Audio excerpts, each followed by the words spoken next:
Bienvenidos. En este video les voy a mostrar cómo hacer esta deliciosa torta de zanahoria. Es una torta con una receta muy fácil y que podrás hacer en casa. Mi nombre es Chef Joanna Rogers. Espero que disfrutes de este tutorial y que hagas esta deliciosa receta para compartir con tu familia. Ahora vamos con el paso a paso.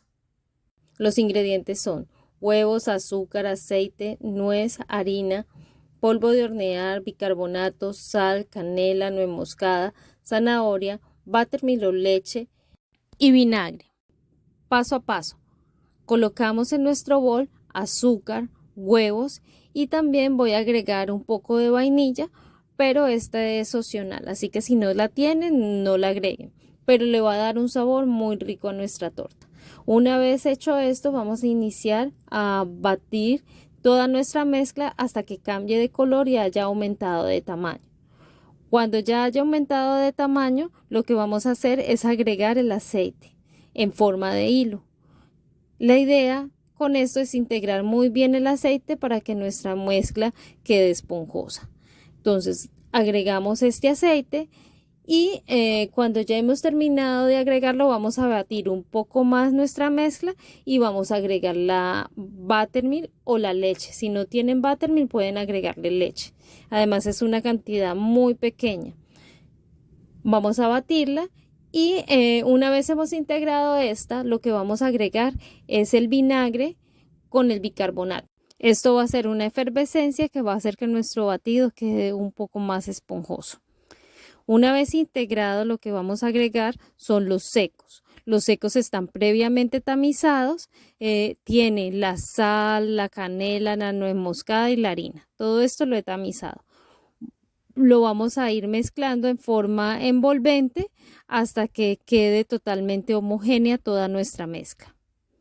Una vez hecho esta parte de que nuestra harina y todos los secos estén integrados, lo que voy a hacer es agregar la zanahoria. La zanahoria la rallé y la idea con esta zanahoria es que la mezclemos en todo nuestro batido y que quede muy homogénea, que no nos queden pedazos por fuera para que no se vea feo en nuestro batido, sino que nuestro batido quede totalmente homogéneo.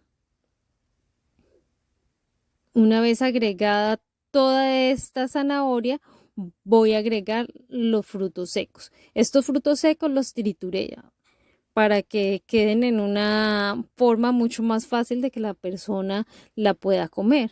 Entonces, cada vez que muerda un bocado de esta torta, va a sentir esa crocancia. Lo agregué en 3 moldes y lo llevé al horno a 350 grados. Aproximadamente entre 25 y 30 minutos. Vamos a iniciar la decoración de nuestra torta.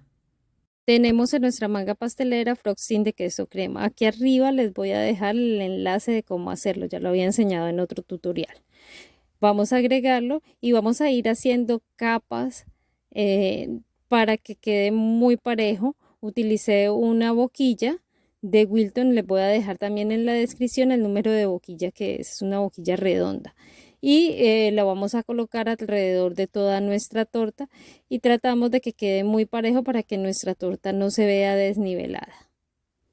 Voy a colocar un poco de caramelo. Este caramelo no lo hice, lo compré, hice trampa, lo compré, pero les voy a enseñar en un video a hacer el caramelo.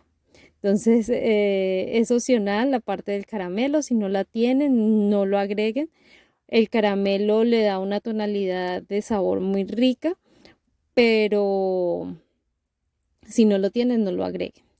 Voy a colocar la última capa y voy a empezar la decoración. La decoración la voy a hacer muy sencilla. La voy a colocar crema alrededor de toda la torta. En este momento, en donde están haciendo esta parte de la crema como para darle una firmeza a la torta, la pueden llevar a la nevera, a la refrigeración. ¿Para qué? Para que les quede un poco más firme y no se les mueva y no se les tuerza. Voy a hacer entonces la parte de arriba, agrego la crema y coloco la espátula en un ángulo de 45 grados. Recuerden que no es tan importante que les quede perfecto. Lo importante también es mucho el sabor, sobre todo en casa. Nosotros queremos brindar a nuestra familia un sabor agradable. Entonces, anímense en hacer las tortas. Si no quieren colocar tantas capas, pueden hacerla toda en un solo molde. Una vez hechos los bordes, voy a hacer una espiral. Para hacer la espiral, colocan la espátula en la mitad de la torta y comienzan a girar la base giratoria. Y se van haciendo los círculos. Entonces van girando y van haciendo los círculos. Voy a colocar un poco de crema en la parte de abajo para agregar frutos secos que he picado. Entonces los agrego como para darle una visualización mucho más linda a la torta, como una decoración muy sencilla lo que estamos haciendo hoy. Y en la parte de arriba, para finalizar la decoración, lo que voy a hacer es unas zanahorias. Estas zanahorias las pueden hacer en mazapán, que yo ya les he enseñado a hacer el mazapán, o pueden hacerlo en pasta de goma y agregarlas a la torta. Entonces así queda nuestra torta ya decorada con las zanahorias y vamos a partirla a ver qué tal nos queda. Entonces recuerden que esta torta es deliciosa cuando la acompañamos con un buen café. Entonces ahí les puse un cafecito para que vean con qué la pueden acompañar. Entonces aquí viene un pedazo. Miren cómo quedó todas nuestras capas. Es una torta bastante húmeda. Es una torta muy rica. Y vamos a probarla. Realmente está deliciosa. No puedo parar de comer, así que voy por el segundo pedazo. Nos vemos en la próxima torta. Recuerda suscribirte a mi canal, darle me gusta al video y activar la campanita de notificación.